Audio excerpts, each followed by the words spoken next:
Well, what do you know, version 1.10 has gone live today, said to be the next big game update in their weekly community update they posted on Friday. This video is kind of late because I waited for the patch notes, which came out kind of late, and they didn't really tell me anything I didn't figure out. Feels bad. But this update seemed important enough to cover, and it addresses some things we've been waiting for. Let's waste no time and take a look at the highlights. First of all, it is a new week of the event, meaning Double XP Gun Game is live, and there's a new special order to complete 80 games for some epic bribes. There is nothing exceptionally interesting in the patch notes, lots of fixes, which you may want to read through, linked below. Some of them I don't even fully understand, like they said they improved the functionality of the emblem gallery, which sounds promising. That thing needs some improved functionality with the dumb top 50 thing, but actually that hasn't changed at all. The only difference I noticed is that the 50th emblem never used to load, and now it does.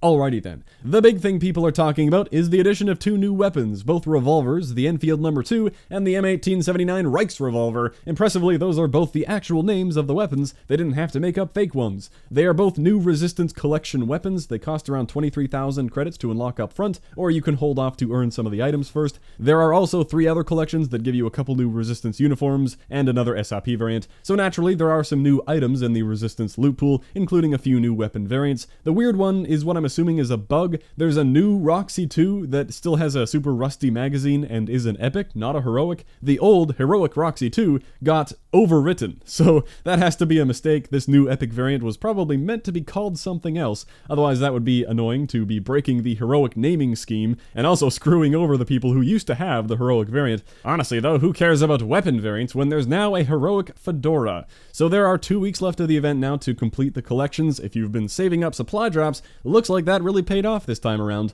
Or maybe not, depending on your opinion. Some people are just annoyed about more supply drop filler and dilution because they only wanted the GOAT 2 or whatever. It is currently unclear if there will be special orders for the revolvers, since the one today was about playing 80 games. They do have rare base variants like every other weapon, so I would assume yes at some point, but no confirmation on that. I don't know why people are talking about new guns though, because the most important thing to note in this update is that the Signal Flare Tacticals Challenge continues to feature the double typo. So keep killing those 100 enemies blinded by with a signal flare, everybody. This is despite the patch notes saying that there were various UI fixes and improvements to the text descriptions and dossier menus.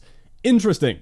However, something good actually did change in the challenge world. The War Superstar Challenge is now completable and very easy. It used to be most kills, least deaths like every other Superstar Challenge, and it was broken, likely because War doesn't track your deaths. I've shown several very clear most kill, least death examples defending Stage 1 of Neptune. Now though, you only have to finish the War game with the most kills. Not difficult at all, and I've been seeing reports all over of people completing the challenge, so you can finally complete and forget about that challenge category. Moving along, you can now disable the radar jamming effect with the resistance division, but to do that you also have to disable the indicator, which makes sense. Many people wanted to be able to turn the jammer off, and at first, myself included, but I started to appreciate it being there for balance. Obviously the jammer is a net negative. Scrambler has never been a good perk, you're telling people that you're nearby with that effect, but the division also comes with the ability to sense nearby players, and I like that trade-off. When I see my radar get fuzzy, I know that somebody's coming, but I also know that he knows where I am, assuming he's division level 4. We're both expecting each other, but he has the advantage of the directional indicator, so that's an interesting dynamic that they clearly wanted to preserve.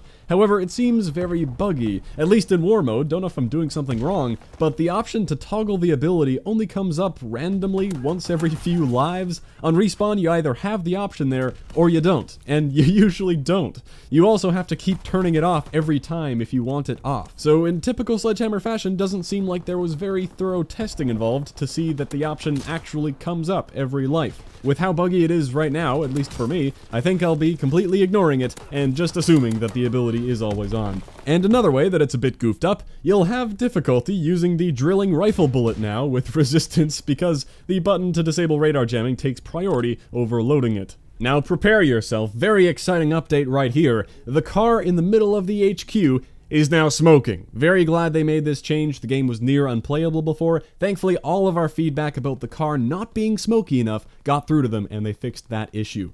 For the PC folks out there, you actually got something cool before console players. Isn't that a change of pace? On PC, you can now access the important features of the HQ, like managing orders and contracts, without needing to load up the HQ, which is pretty convenient. In other news, some Redditors who play one game as a sample size and probably just aren't playing the objective enough continue to report that the Phantom War XP problems are not being fixed. Apparently, a big fancy title update was not enough of a placebo to convince people that their non-existent problems have been resolved. Those are the most interesting things to know about this update. I know many people are sad about paint jobs still saying coming soon. Because of Condry's XOXO comment, people assumed it would be coming with this nearly Valentine's Day update. Maybe it will still go live tomorrow or in the next few days. Personally, I'm not that thrilled about weapon paint jobs in this game. I don't care either way. The variants and the camos seem like enough to me, and I don't really want to see the lazy paint jobs of people just making the entire gun bright blue for no reason. But at the same time, I know some people will come up with really cool and creative designs as well. That's all for this World War II news briefing. Thanks for watching.